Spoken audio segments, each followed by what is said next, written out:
Por lo cual, desechando toda inmundicia, reciban con mansedumbre la palabra implantada, la cual puede salvar vuestras almas. Pero sean hacedores de la palabra y no tan solamente oyentes, engañándose a ustedes mismos. Porque si alguno es solamente oyente de la palabra, pero no la hace, este es semejante al hombre que consideras en un espejo su rostro natural. Porque él se considera a sí mismo y se va, y luego olvida cómo era. Mas el que mira atentamente en la perfecta ley y persevera en ella, no siendo un oidor olvidadizo, sino alguien que la pone en práctica, este será bienaventurado en todo lo que hace. Es palabra del Señor. Amén. Muy bien. Hace unos días comenzamos esta serie de estudios titulado Vida más allá de la muerte. Como les expliqué, el deseo mío es, gracias, llevarlos a ustedes a conocer temas que muchas veces se manejan, pero medio suelto, a la distancia. Muchos no los conocen directamente, lo cual está muy bien si son creyentes nuevos. Pero por sobre todas las cosas, no solamente queremos conocerlos, sino tener paz, seguridad, confianza. Y, como escuchábamos al apóstol Pablo decir en el párrafo de 1 Tesalonicenses 4, estas verdades para ustedes y para mí deben ser una fuente de aliento, una fuente de alentarnos mutuamente en el camino de la fe. Por lo tanto, bienvenidos en esta noche. Confío que salgamos renovados y bendecidos. Aunque también contienen un tremendo desafío para aquellos que no comparten nuestra fe todavía. Bueno, se cuenta que eran dos grandes amigos. Se hicieron amigos en la primaria y la pasión que los unía era el fútbol. Y fútbol era lo que comían todos los días. Y no había partido de la liga que se lo perdían, siempre estaban juntos, tenían tickets anuales, no había partido de fútbol que se perdieran, eran fanatiquísimos del fútbol. Y uno de ellos se enferma de golpe y los médicos le dicen, le quedan pocos días. Y entonces este le dice al amigo, bueno, parece que yo me tengo que ir. Y el otro le dice, bueno, una sola cosa te voy a pedir, que cuando llegues al cielo me avises si allá se juega al fútbol. Bueno, le dijo, en cuanto llegue te aviso. Claro, el tipo murió, desapareció. Increíblemente pasa como un mes y el que quedó vivo siente como que algo está raro en la habitación y sentía como que había una presencia, aunque no se veía nada. Y de repente escucha una voz que le dice, soy yo. Te vine a contestar la pregunta que me hiciste. Tengo buenas noticias y malas noticias. La buena noticia es que en el cielo se juega al fútbol. La mala noticia es que vos tenés que dar el puntapié inicial el próximo sábado.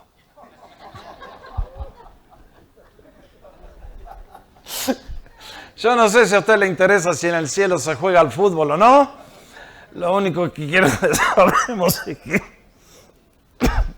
tarde o temprano nos va a tener que tocar ir al otro lado. Y queremos saber a dónde vamos. No queremos ser como esas personas que viven en ignorancia y en ceguera. Eso no ayuda a nadie. Para ustedes y para mí, que hemos estado estudiando la palabra de Dios en el estudio anterior, les hablé del plan de Dios para las edades y que básicamente hay 4 grandes dispensaciones. Y que el centro de la historia humana es la persona y la vida del Señor Jesús. Antes que Él, hubo miles de personas que vivieron, que le conocieron, que le sirvieron. Ustedes, por ejemplo, tienen allí, en el gráfico, el comienzo del pueblo de Israel. Se calcula que Abraham vivió más o menos unos 2000 años antes de Cristo. Se calcula que el rey David vivió más o menos 1000 años antes de Cristo. Durante la época del Señor vivió el apóstol Pablo, murió 60 años después que Cristo, ya no estaba más. Y hoy estamos en la vida de la iglesia, en la era de la iglesia. Llevamos 2000 años desde que Cristo estuvo en el mundo. ¿Cuántos más años nos quedan? Y no sabemos. El Señor puede volver en cualquier momento. Ahora la pregunta es esta. ¿Qué pasa con las personas que murieron como Abraham, como David, como Pablo, como Lutero, como usted y yo, si es que el Señor se demora otros 200 años? Nosotros nos vamos a ir de este mundo. Y la pregunta es, si los muertos recién van a resucitar el día que Cristo viene, ¿qué pasa con los muertos hasta que Cristo venga? ¿Dónde van a estar? ¿Qué van a estar haciendo? Ese tiempo llamamos el estado intermedio. En el estudio anterior les introduje una palabra nueva que es escatología, es el estudio de las últimas cosas. Y dentro de la escatología, del estudio de las últimas cosas, está este término técnico, el estado intermedio. ¿Qué es? ¿Qué están haciendo los muertos? ¿Dónde están los muertos hasta el día que sean resucitados y ese espíritu que partió para estar con el Señor sea reunido una vez más con el cuerpo nuevo que tendremos para vivir en la presencia de Dios o fuera de la presencia de Dios? Ustedes saben. Entonces, ese es el tema que nos interesa esta noche. Contestar varias preguntas que surgen. Lo primero que tenemos que ver es la información que nos da el Antiguo Testamento. Y aquí hay dos palabras que el Antiguo Testamento marca. Y son las palabras Seol y Abadón. Cuando uno lee el Antiguo Testamento, uno encuentra que los creyentes no tenían la información que tenemos nosotros. Me imagino que ellos muchas cosas, y no sé, alguien se las habrá contado, pero ¿de dónde sacaron esta información? ¿Era información dada por Dios? Posiblemente, pero era bastante parcial, incompleta. Lo único que eran conscientes es que del otro lado había algo que llamaban el Seol. Entonces ustedes escuchan a Jacob decir, no, cuando le dijeron que Benjamín tenía que ir a Egipto, no, mi hijo no va a descender con ustedes, pues su hermano ha muerto y él solo ha quedado, y si le aconteciera algún desastre en el camino por donde vayan, harán descender mis canas con dolor. ¿A dónde? En la mente de Jacob, los muertos iban al Seol. ¿Qué era ese lugar? ¿Dónde estaba ese lugar? Cuando uno avanza en el estudio del Antiguo Testamento, leyendo, pasan los años, Jacob vive en el año 1800, digamos por dar un número redondo, 1900 antes de Cristo. Los Salmos se escriben 1000 años antes de Cristo. ¿Qué información encontramos en el libro de los Salmos? Bueno, evidentemente, los escritores están luchando. Saben que hay un lugar más allá, pero no están seguros exactamente de todo lo que implica. Por ejemplo, le escuchamos decir al salmista en Salmo 6:5, porque en la muerte no hay memoria de ti, Señor. En el Seol, ¿quién te alabará? David pensaba que en el Seol era, ¿qué? Un lugar de silencio, de olvido, donde ya no hay más nada que hacer. Pobre David, no tenía mucha revelación de Dios. Tenía información que hay un lugar, pero desconocía cómo era. Algo sí sabían, y es que los malos serán trasladados al Seol. Toda la gente es que se olvidan de Dios. Acá empieza a haber una noción de castigo de acuerdo a cómo nos hemos conducido en esta vida. ¿Se dan cuenta? El Seol pasa a ser el lugar donde hay gente que no ha vivido sin Dios y por lo tanto allá les espera un lugar de no muy lindo. Además se introduce el término Abadón, que significa el pozo de la destrucción. Y este lo van a encontrar varias veces en los Salmos y en el libro de Proverbios, en el Apocalipsis. Leemos, se hablará de tu misericordia en el sepulcro y de tu fidelidad en el Abadón. Y la respuesta implícita es no. En ese lugar de tristeza no va a haber nada lindo. Y agrega el Proverbio 15:11, el Seol y el Abadón están delante del Señor, cuanto más los corazones de los hombres. Por esta declaración entendemos que el escritor se da cuenta de que del otro lado de la eternidad hay un lugar y que Dios tiene control de ese lugar. Y que los que están allí saben lo que está pasando y Dios sabe exactamente quiénes son y por qué están allí. Entonces, aquí tenemos algo de información, parcial, incompleta. Y la próxima pregunta que nos queremos hacer es esta. ¿Dónde se halla el Seol? ¿Dónde está el Seol? Bueno, esta es una pregunta un poco que mete la piel de gallina. En el libro de Números hay una historia que realmente a mí me da escalofríos. Capítulo 16. Encontramos que un señor llamado Coré decidió levantarse en rebelión contra Moisés.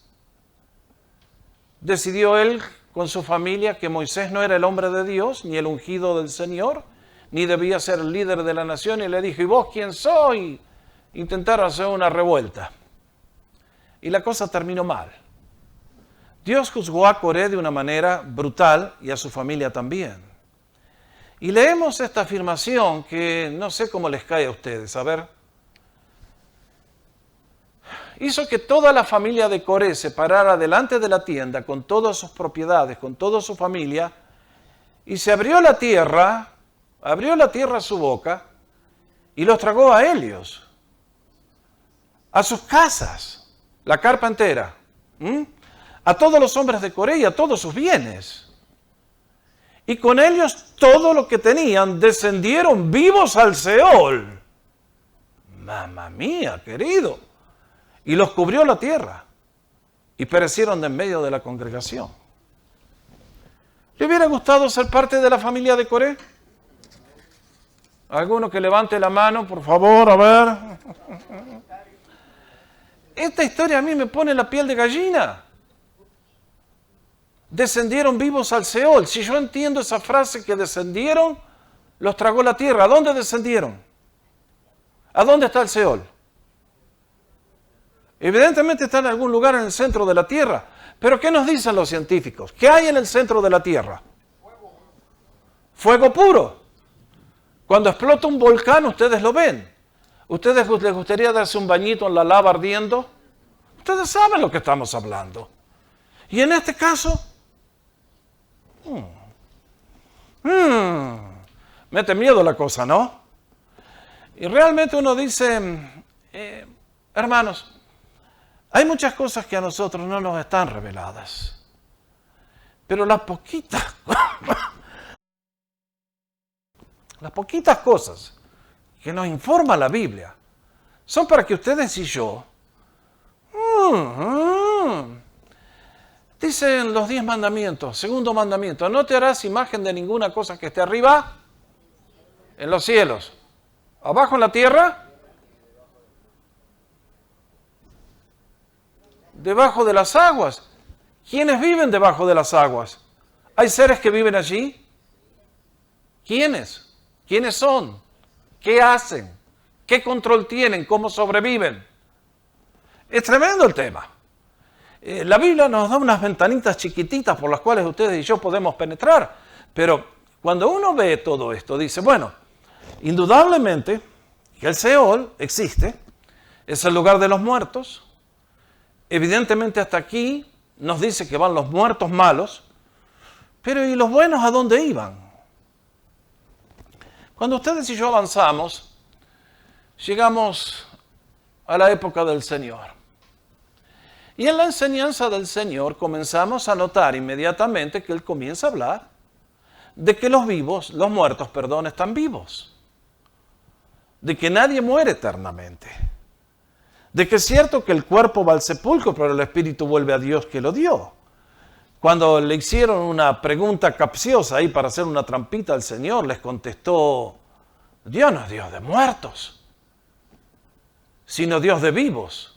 Así que ustedes, los que andan haciendo esa trampita, están completamente equivocados. creo que tendríamos que enfatizarlo. Dios es Dios de vivos. Vivos de este lado de la eternidad y vivos del otro lado de la eternidad. Las personas están absolutamente vivas una vez que parten de este mundo. Y están tan vivos que ustedes conocen lo que pasó en el monte de la transfiguración. Cuando el Señor por un instante corrió el velo que tapaba su gloria, encontramos que Pedro, Jacobo y Juan de golpe se encontraron con ese cuadro majestuoso. ¿Y quiénes acompañaban al Señor? Moisés y Elías. ¿Y cómo supieron que eran ellos? Evidentemente yo no sé qué cuerpo tenían. Evidentemente se los tiene que haber dicho el Señor. Les presento a Moisés, este es Moisés, este es Elías. Moisés hace 1400 años que está en la gloria. Elías 800 años que se fue. Pero están llenos de vida. Están vivitos y coleando, diríamos. Y uno dice, qué notable, Señor. Así que tú eres el Dios de vivos, no el Dios de muertes. Ahora, el término Seol es el término hebreo. Cuando llegamos al Nuevo Testamento se aparecen dos términos. Uno es el Hades. Es lo que leímos hace un rato en el relato del rico y Lázaro. Que el rico en el Hades fue donde apareció luego de morir. Ahora este es un término griego. Este lo acuñaron los griegos. Y los griegos decían que el Hades estaba dividido en dos grandes regiones. Una, el Tártaro, donde eran castigados los malvados, donde lo peor de lo peor iba a parar al Tártaro. Era una región horrenda de oscuridad, de sufrimiento indecible y de dolor indescriptible. Y si quieren ver alguna vez, en 2 de Pedro, capítulo 2, versículo 4, se usa esta palabra. Cuando dice que Dios a ciertos ángeles que son tan espantosamente horribles y malvados, cuando se produjo la rebelión de Lucifer, los encerró en el Tártaro. Nuestra versión dice en el infierno. No, no es infierno, es el Tártaro. Es un lugar reservado para los peores ángeles. Es algo terrible. Estos seres son tan malditos, tan desgraciados, que si Dios los soltara un minuto nos liquidan a todos. Pero Dios los encerró ahí, reservados para el día del gran juicio, dice. Ahora, los griegos hablaban de otra zona en el Hades, eran los Campos Elíseos. Si alguna vez visita París, esa es la gran avenida de la ciudad. ¿Por qué? Porque allí se premiaba a los héroes de la patria. Los que habían servido a Grecia, como los espartanos que lucharon para expulsar a los persas y que no los conquistaran y dieron la vida. Esos héroes por la patria querían premiar en el Hades. Y este es el término que también llega al Nuevo Testamento. Ahora, cuando ustedes y yo vemos el término, vemos que tiene dos connotaciones. En primer lugar, el Señor habla del Hades como el lugar donde están las fuerzas del maligno. ¿No es así lo que dijo en Mateo 16, 18 el Señor? Yo también te digo que tú eres Pedro, y sobre esta roca edificaré mi iglesia. ¿Y las puertas de quién? Del Hades. No prevalecerán contra ella. ¿Quiénes son estas puertas del Hades? Evidentemente son las fuerzas diabólicas. ¿Quién se opone a la marcha de la iglesia? Indudablemente la fuerza diabólica, el diablo. ¿Quién otro se va a oponer al plan de Dios de bendecir y restaurar a la raza humana? Entonces, evidentemente en el Hades, en el día de hoy, es el reducto, por un lado, de las fuerzas satánicas, de las fuerzas que se oponen a Dios. Está este lugar. ¿Dónde está este lugar? Bueno, ya vamos. Pero además, Vamos al relato que leímos juntos del Señor, donde Él nos explicó lo que pasó con estas dos personas que vivieron en este mundo y luego saltaron a la eternidad. Le llamamos el rico y Lázaro, tal cual el Señor nos enseñó. Y ustedes tienen en esa historia una serie de contrastes tremendos, hermanos.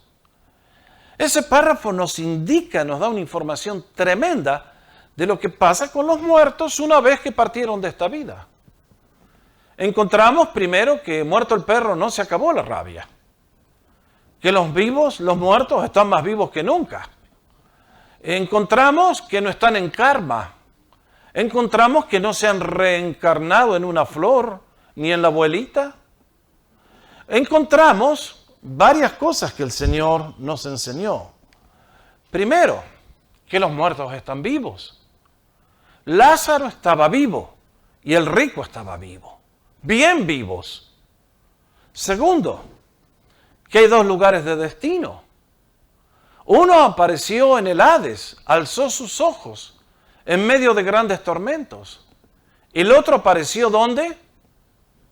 En el seno de Abraham. Evidentemente, entre este mundo que existe más allá, donde están los que han partido, está el Hades, pero también está el seno de Abraham. Y son dos lugares donde los muertos tienen conocimiento, tienen personalidad, tienen memoria. ¿Se dio cuenta? ¿El rico sabía quién era el que estaba del otro lado? Oh, vaya que lo reconoció a Lázaro. Todos los días lo veía cuando entraba a su palacio, pero nunca le dirigió la palabra y ahora sí lo reconoce. ¿Tiene memoria? Claro que tiene memoria el rico. ¿Se acuerda que es Lázaro? ¿Se acuerda que tiene 5 hermanos? ¿Se acuerda que están perdidos? ¿Conoce? Claro que conoce. ¿Tiene personalidad? El rico sigue siendo el rico. No pasó a ser un espíritu No, señores. La gente me pregunta, ¿nos vamos a conocer en el cielo? Más vale que te vas a conocer. Tú el día que fuiste concebido por el milagro de Dios que te ha dado la vida, es para siempre. ¿Qué quieres? ¿Que Dios te haga desvanecer en una nada infinita? No, tú seguirás siendo quien eres eternamente. ¿Eso será bueno para el cielo o será malo? Ok, creamos que es lo mejor. Ustedes y yo vivimos para siempre. Lo otro que nos enseña esta historia es que el destino final está sellado. Mis hermanos, ustedes ven, ahora el rico despierta en tormentos. ¿Y qué dice? Señor, envía a Lázaro que me moje la punta de la lengua con un chorrito de agua. Estoy atormentado en esta llama. ¡Ah, qué terrible! ¡Qué terrible! Y mientras tanto Abraham le dice, sorry, tú en tu vida tuviste tus oportunidades, tuviste tu tiempo para hacer las decisiones correctas y no las hiciste. Pero Lázaro sí las hizo. Y este ahora es consolado y tú eres atormentado. ¿Y en base a qué están en los dos destinos? ¿A decisiones que hicieron cuándo? ¿Después que murieron? No, las hicieron antes de morir. Después de la muerte no hay nadie que pueda cambiar destinos. Eso fue lo que hubiera querido el rico. Que Lázaro saliera del seno de Abraham, recorriera la distancia que había, no sé cuánto será, pero evidentemente es una distancia que humanamente no se puede recorrer, y que venga y lo ayude. Y Abraham le dice, no, dice, es imposible. Hay una cima que separa a ustedes y a nosotros. Ustedes no pueden venir acá, nosotros no podemos ir allá, está sellado esto. Mis hermanos, ¿qué mensaje tenemos para predicar? El Evangelio tiene una nota de urgencia. El día que una persona muere sin Cristo está perdido para siempre, y la persona que muere con Cristo tiene vida eterna para siempre. Demos gracias al Señor. Y entonces, aquí no hay religión ni nada. Ya les voy a explicar cuando lleguemos al tribunal de Cristo de dónde viene la herejía católica del purgatorio. Cómo tomaron versículos, los dieron vuelta para querer justificar que el fuego va a purificar el alma. No, no hay fuego que te pueda purificar tus pecados. Tus pecados tienen que ser perdonados por la sangre de Cristo. Es el único remedio que hay para el pecado. Y es en esta vida, no más allá. Entonces,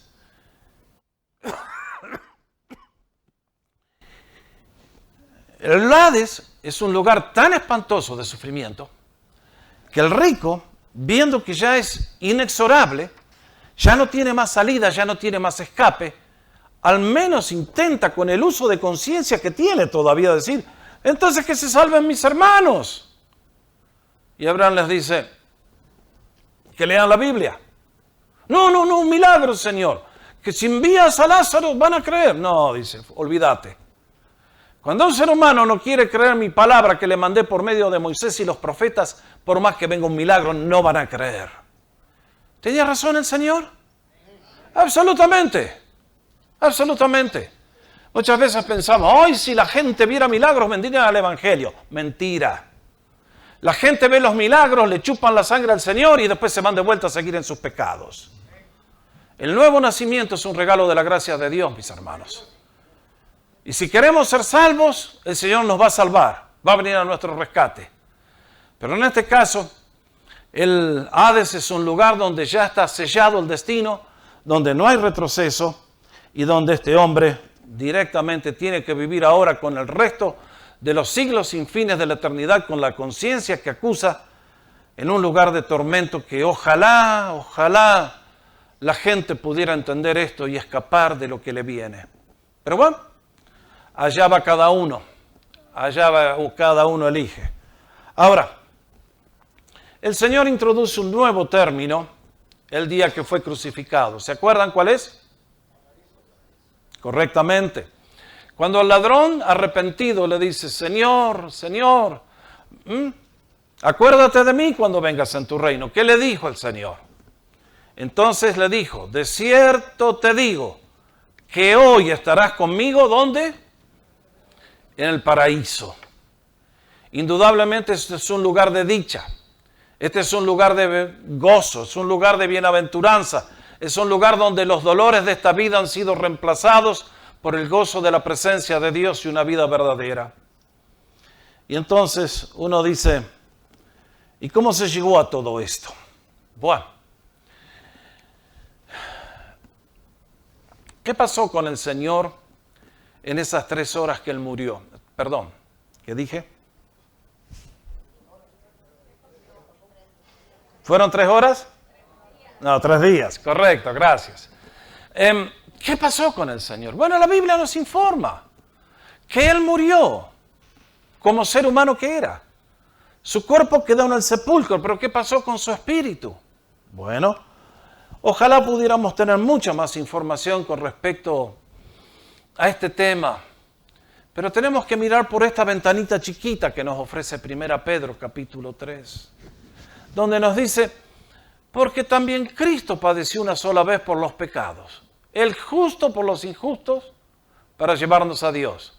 Amén. Bendito sea el nombre del Señor. Esta es la razón de la cruz, el justo muriendo por ti y por mí, para llevarnos de regreso a la casa del Padre.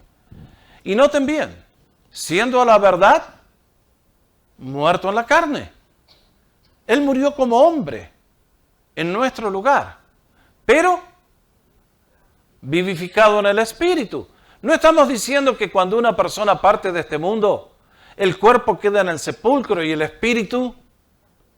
Y en este caso, Él siendo Dios, ¿qué hizo? En el cual también fue y predicó a los espíritus encarcelados. ¿Quiénes son estos espíritus? ¿Dónde estaban? Evidentemente en el Seol. ¿Dónde? Bueno, vamos a tener que esperar algún día más adelante, no sé, si Dios nos revelará. Los que en otro tiempo desobedecieron. Y no voy a seguir leyendo la cita, pero una cosa es cierta, que el Señor no estuvo inactivo en esos 3 días. Evidentemente descendió al lugar donde estaban los muertos y allí proclamó la victoria que había conquistado en la cruz del Calvario.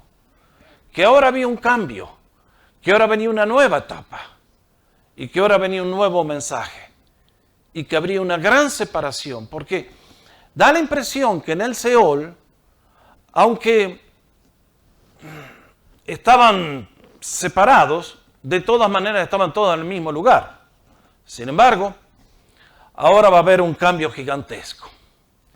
Cuando estudiamos Efesios, este es un tema en el cual apenas pude pasarlo porque nunca hay tiempo suficiente para tratar con detalle todas las riquezas que la Escritura nos ofrece. Pero cuando hablemos del tema de los dones espirituales, Pablo dice, por lo cual, subiendo a lo alto, llevó cautiva la cautividad. Llevó cautiva la cautividad. Es decir, que cargó un montón de gente que estaba cautiva y se la llevó con él. Está hablando de Cristo. Y dio dones a los hombres. Ok, eso es para los que estamos vivos. Los dones espirituales en este caso. Y eso de que subió, ¿qué es sino que también había descendido primero a las partes más bajas de la tierra? ¿Qué son esas partes más bajas de la tierra? ¿Dónde están esas partes más bajas? ¿Es en ese lugar de donde descendió Coré? ¿Está en el centro de la tierra, allí donde ustedes y yo no podríamos vivir jamás? ¿En este estado? Lo cierto es que el Señor descendió a ese lugar. ¿Y qué cosa? Yo les expliqué que los efesios, la bruja más grande, el poder demoníaco más grande que tenían, con el cual hacían todos los encantamientos y todas sus chanchuras, era Hecate, la dueña del Hades, la diosa del Hades. Y sin embargo encontramos que ahora Cristo desciende, le quita las llaves, y cuando ustedes leen Apocalipsis, ¿qué dice el Señor? Yo soy el que vivo y tengo en mis manos las llaves del Hades. Antes estaba en manos de los demonios, ahora está en manos del Señor el Hades. Él es que controla todo. Y uno dice, muy bien, el Señor desciende, pero parece que sube con una cantidad de cautivos. Evidentemente no pueden ser la gente condenada, tienen que ser ¿quiénes? La gente que ha creído en Él, la gente que le confiesa como Señor, como Salvador. Por eso, ustedes y yo avanzamos, ¿y qué encontramos? Al apóstol Pablo. Esto es después de la muerte del Señor. Ahora Cristo resucitado. Cristo ya ha descendido, proclamado, ha llevado cautiva la cautividad miles de personas que habían muerto. ¿Y qué dice? Nos cuenta una de esas experiencias que solamente el Señor le dio a él. ¿No les hubiese gustado tener esa experiencia a ustedes? ¿No? Yo, si me ofrecen un viaje, yo me anoto primerito. El apóstol habla de algo que el Señor le dio a él de manera muy única, muy exclusiva. Conozco un hombre en Cristo. Está hablando del mismo. Que hace 14 años fue arrebatado. ¿Hasta dónde? ¿Fue llevado abajo al Hades? No.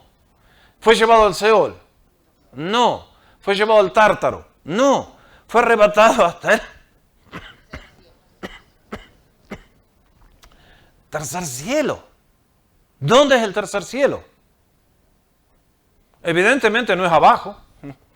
Es evidente que el apóstol fue arrebatado, fue llevado, subió. ¿Dónde está este tercer cielo? Y no sé, es medio difícil ponerle el código postal al tercer cielo. ¿Usted lo tiene? Pero es un lugar que evidentemente el Señor ha ido a preparar para nosotros. Es el cumplimiento de la promesa de Juan 14:3. Si me voy, les voy a preparar un lugar para ustedes. Y cuando les prepare el lugar, voy a volver y los voy a tomar conmigo para que donde yo estoy, ustedes estén conmigo. Entonces, y conozco al tal hombre, y en el versículo 4 usa esta expresión que aprendimos hace un instante atrás, se la dijo por primera vez al ladrón.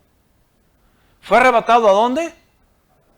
Al paraíso, como escribía uno que no ponía acentos nunca. Paraíso. donde oyó palabras inefables que no les ha dado al hombre expresar. Este lugar que le prometió al ladrón arrepentido es el lugar ahora donde evidentemente los muertos están con Cristo. Y es por eso que, poniendo todas las piezas del rompecabezas, uno avanza al apóstol Pablo una vez más, que es quien tiene la revelación de Dios. Y aprendemos entonces que para él la muerte no era una experiencia negativa, ni triste, ni dolorosa, sino que era la entrada a algo que era mucho mejor. Es por eso que escribiéndole a aquellos amados creyentes de Filipos, a quienes había ganado para Cristo al costo de sus espaldas laceradas con el látigo, les dice: mas si el vivir en la carne resulta para mí en beneficio de la obra, entonces no sé qué escoger. Porque de ambas cosas estoy puesto en estrecho, teniendo deseo de partir. ¿Se acuerdan la última palabra que vimos en el estudio anterior? Partida. La muerte para el creyente es una partida, es un buque que sale del puerto. Y estar con Cristo, lo cual es muchísimo mejor. Pero quedar en la carne, o sea, en esta vida, en este estuche, en este cuerpo, es más necesario por causa de ustedes, de la obra que recién está comenzando, y ustedes me necesitan todavía como vuestro pastor. Y entonces uno dice, el apóstol quería servir al Señor. Quería servirle cada día en esta vida, en todo lo que Él le daba. Pero evidentemente, mientras esta vida es hermosa, dice, estar con Cristo es muchísimo mejor. Esta es la esperanza del verdadero cristiano. La muerte ya no nos mete terror. La muerte es estar con Cristo, lo cual es muchísimo mejor.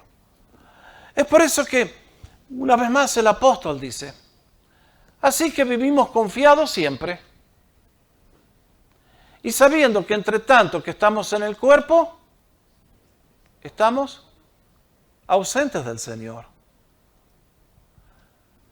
Pero confiamos, y más quisiéramos estar ausentes del cuerpo y presentes al Señor. Cuando uno ve todo esto, uno dice, qué interesante. Estar presentes y estar ausentes, ustedes lo saben muy bien. Cuando íbamos a la escuela y el profesor pasaba lista, usted decía, presente. Y por ahí el profesor decía, Rodríguez, y ustedes decían, no vino hoy, está ausente. Bueno, ahí está la cosa, tan simple, cualquiera lo puede entender. Estar en este mundo es estar ausentes del Señor. Damos gracias porque le hemos conocido por la Biblia, por el Espíritu que se ha revelado a nosotros, que Él es una realidad viviente, nos ha llenado con su gozo, con su amor, con sus frutos, con sus bendiciones. Pero queridos, ¿qué será la gloria para el creyente? Entonces lo que dice Pablo es, el creyente cuando parte para estar con el Señor. Ahora,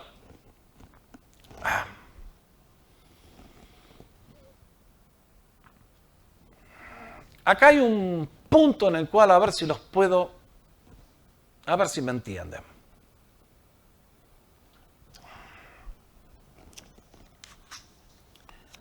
Hay tiempo en la eternidad.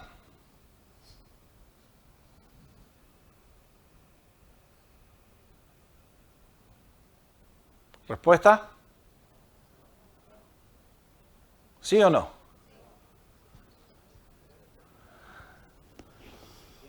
Si es eternidad, no hay tiempo. ¿Cómo dijiste, Jesús? El tiempo está aquí en la tierra, correctamente dice Jesús. El tiempo existe para el universo que ha sido creado. ¿Pero Dios vive en el tiempo? Él vive en la eternidad. El día que ustedes y yo salimos de este mundo, se acaba el tiempo. Entramos a la eternidad. ¿Se alcanza a entender? Nosotros tenemos tiempo porque vivimos en el planeta Tierra. La Tierra gira en 24 horas sobre su eje y tenemos un día. Da la vuelta alrededor del Sol en 365 y tenemos un año. El tiempo es para ustedes y para mí que vivimos en el mundo físico. Pero el día que tu cuerpo queda acá y tú vuelas en espíritu, es por eso que ustedes y yo, estoy seguro que si le preguntáramos a Abraham en este momento, fuéramos al cielo y le dijéramos, Abraham, ¿cuándo llegaste acá? ¿Qué nos diría Abraham? Hace un segundo. Pero ¿cómo, Abraham, si vos viviste hace 4000 años? Sí, en este mundo, en la tierra. Pero el día que saltamos al otro lado, desapareció el tiempo. Es por eso que ustedes van a decir, pero leímos del arrebatamiento de la iglesia. Pablo habla de los que durmieron en Cristo. Y que están tan bien que ustedes y yo no nos tenemos que preocupar por ellos. Más vale tenemos que alentarnos el uno al otro sabiendo que cuando el Señor venga en el aire, en ese momento se va a producir en un abrir y cerrar de ojos. Los que estamos vivos vamos a encontrar al Señor y los muertos en Cristo. Primera resurrección. En un instante. El Señor va a hacer que los cuerpos que desaparecieron. ¿Alguien sabe dónde están las cenizas de Abraham? Quieren ir a buscarlas. Tienen hace 4000 años que se perdieron. Y para el Señor va a ser difícil armarle un cuerpo nuevo al hermano Abraham. Así, en un abrir y cerrar de ojos. Si creó el universo en un abrir y cerrar de ojos, ¡boom! ¿Cuánto va a necesitar para darte a ti un nuevo cuerpo? Un cuerpo de resurrección. ¡Pum! Así. Entonces, es por eso que ustedes y yo vemos la muerte y decimos, ¿qué nos espera? La presencia de Dios. El Señor. Es estar ausentes del cuerpo, es estar presentes al Señor. Con toda la plenitud, con todo el gozo, con todas las bendiciones que el Señor tiene preparadas para aquellos que le aman. Por eso, mis amados, el tema de la muerte para el creyente es un tema de alegría.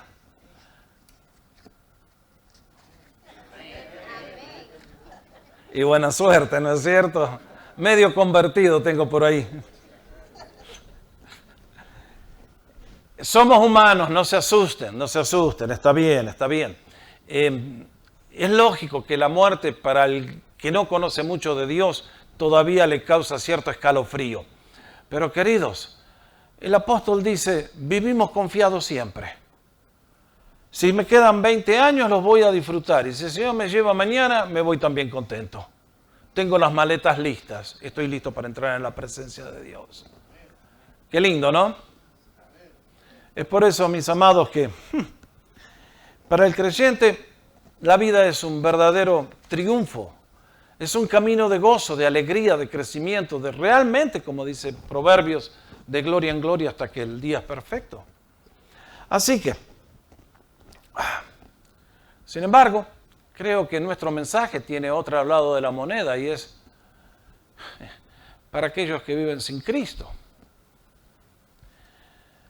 Ustedes cuando eran gentiles e impíos,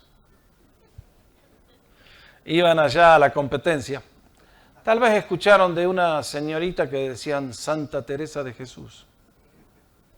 Bueno, nosotros los evangélicos le decimos Teresa a secas y gracias. Pero esta mujer que amaba a Dios, un día escribió esta página que les comparte. Dice, llevo 3 espinas que siempre me punzan.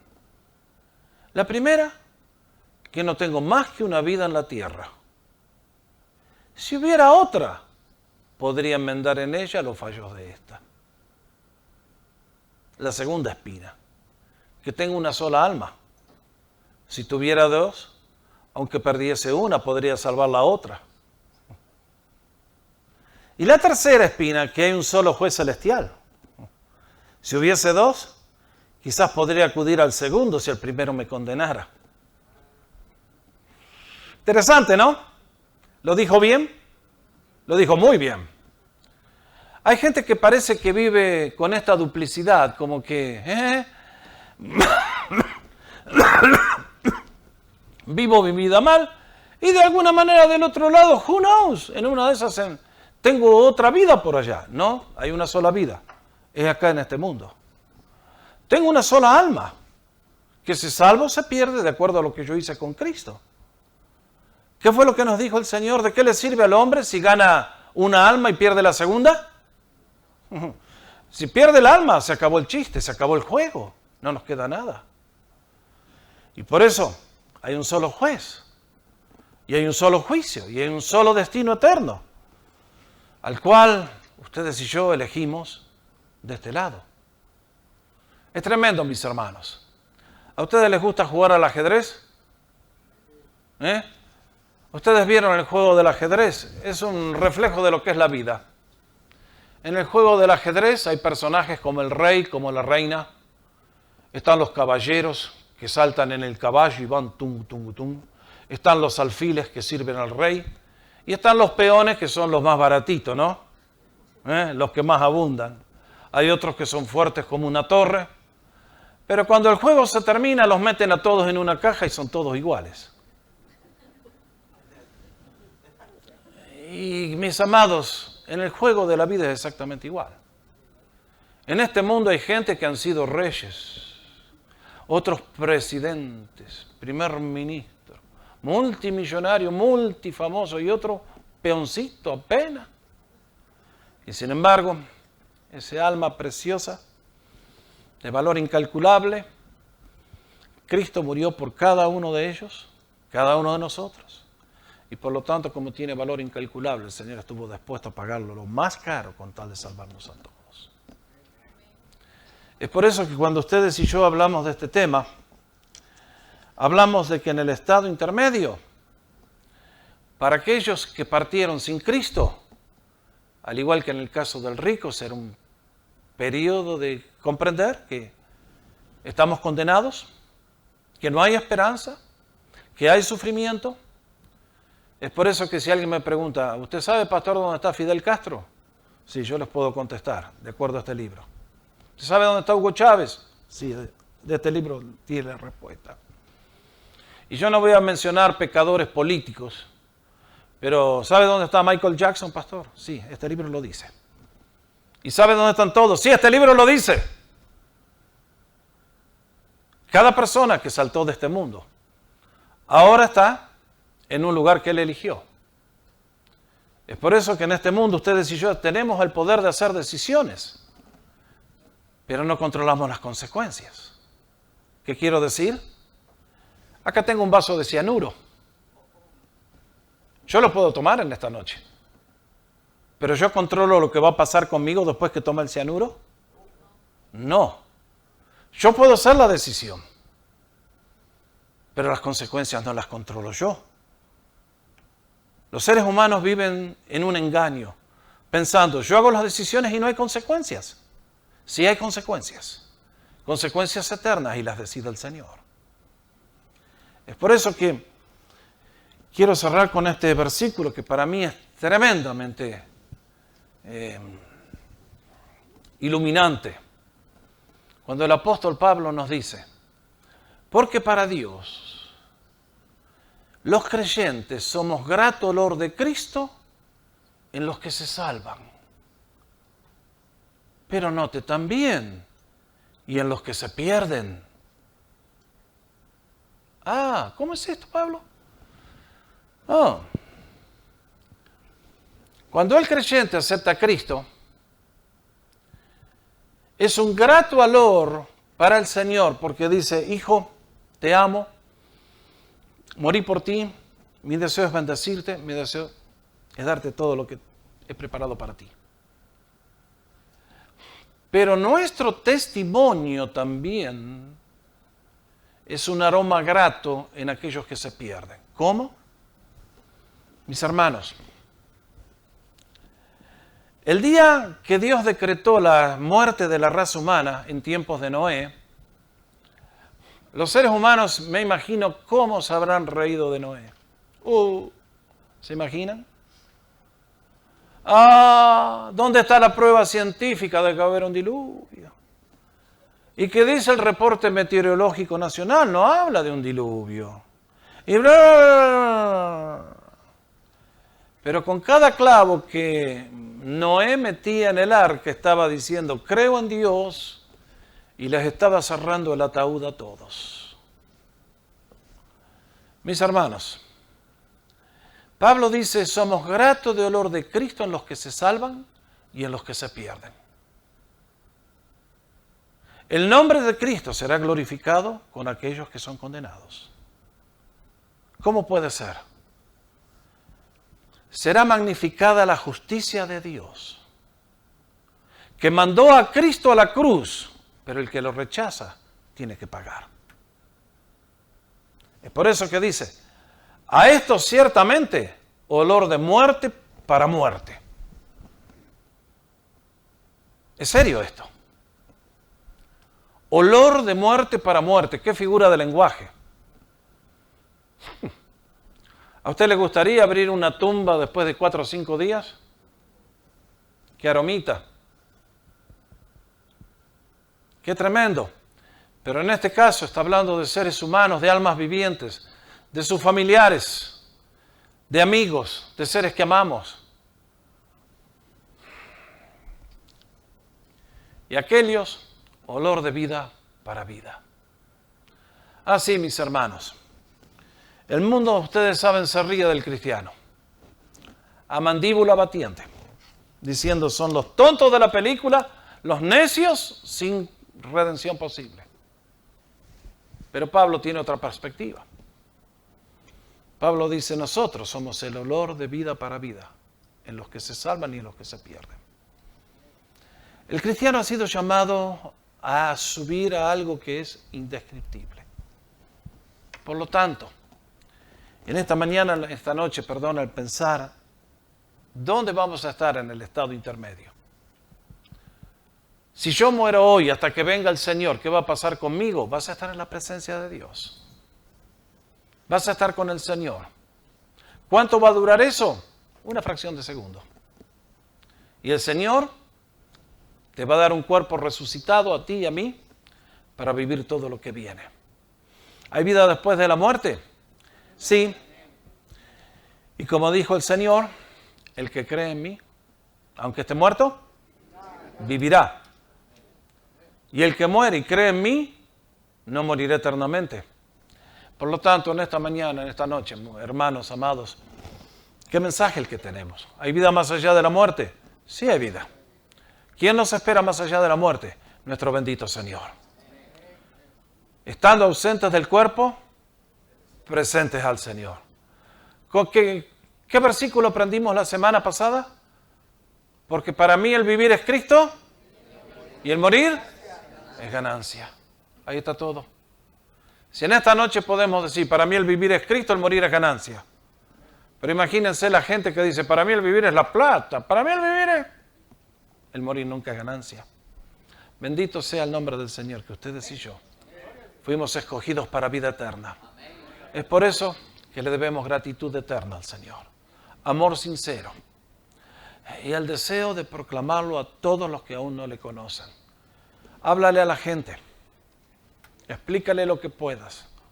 El Señor te va a utilizar y la obra que vas a hacer es tremendamente valiosa. ¿Vamos a orar?